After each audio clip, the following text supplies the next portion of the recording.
Assalamualaikum warahmatullahi wabarakatuh. Salam dan bahagia. Perkenalkan, nama saya Daru Cahyanto, NIM 2019-01-2014, kelas Teknik Industri A. Assalamualaikum warahmatullahi wabarakatuh. Perkenalkan, nama saya Fani Nur Alamsyah, NIM 2019-01-2018, kelas A Teknik Industri. Assalamualaikum warahmatullahi wabarakatuh. Salam dan bahagia.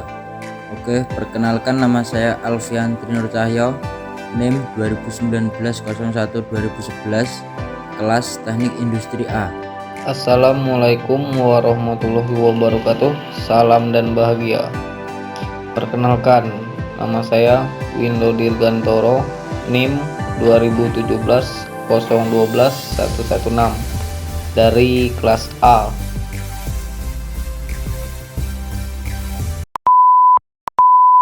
Proses pembubutan adalah salah satu proses pemesinan yang menggunakan pahat dengan satu mata potong untuk membuang material dari permukaan benda kerja yang berputar. Pahat bergerak pada arah linear sejajar dengan sumbu putar benda. Dengan mekanisme kerja seperti ini, maka proses bubut memiliki kekhususan untuk membuat benda kerja yang berbentuk silinder. Benda kerja ditekan dengan poros spindle dengan bantuan cak yang memiliki rahang pada salah satu ujungnya. Poros spindle akan memutar benda kerja melalui piringan pembawa sehingga memutar roda gigi pada poros spindle. Melalui roda gigi penghubung, putaran akan disampaikan ke roda gigi poros ulir oleh klem berulir.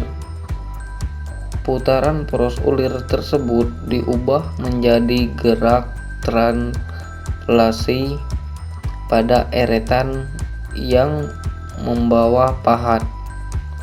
Akibatnya, pada benda kerja akan terjadi sayatan yang berbentuk ulir.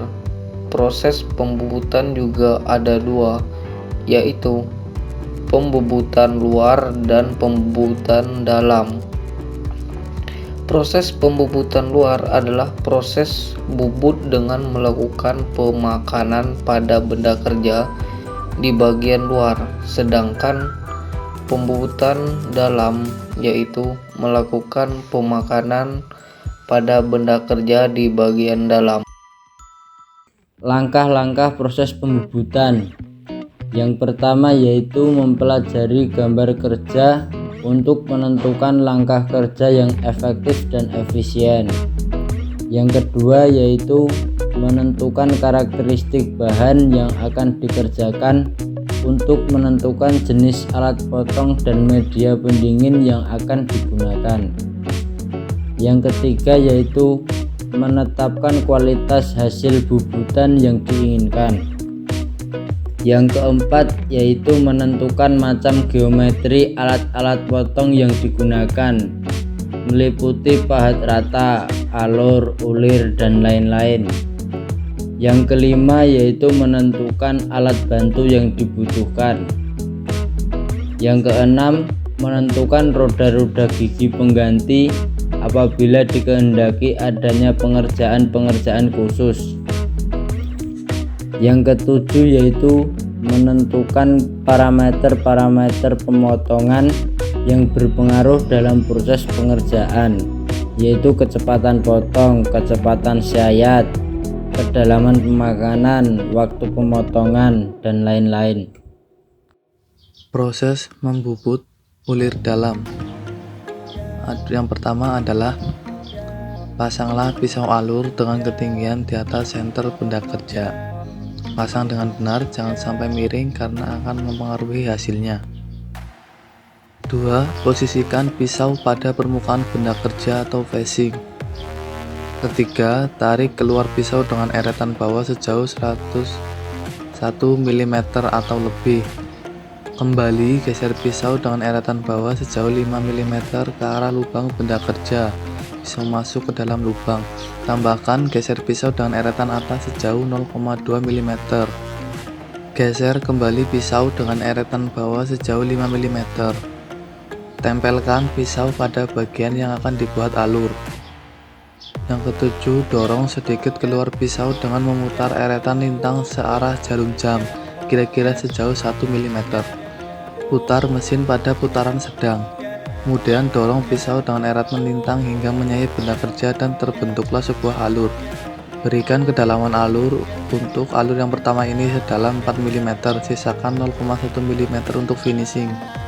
Kemudian tarik keluar pisau dengan eretan lintang hingga pisau bebas dari diameter dalam benda kerja. Lebarkan alur sesuai dengan gambar, yaitu sejauh 4,8 mm. Lakukan kembali pembubutan alur hingga kedalaman 4,1 mm, kemudian geser ke kanan pisau dengan menggunakan eretan bawah sampai mentok dan kembali geser ke kiri sampai mentok juga, sebagai proses finishing. Selanjutnya adalah proses membuat alur yang kedua. Caranya, geserlah pisau dengan eretan bawah sejauh 5 mm ditambah 0,2 dengan eretan atas. Setelah itu, geser kembali pisau dengan eretan bawah sejauh 9 mm ditambah 0,5 mm dengan eretan atas. Lakukan kembali pembubutan alur, dan untuk alur yang kedua ini dalamnya adalah 9 mm, sisakan 0,1 mm untuk proses finishing.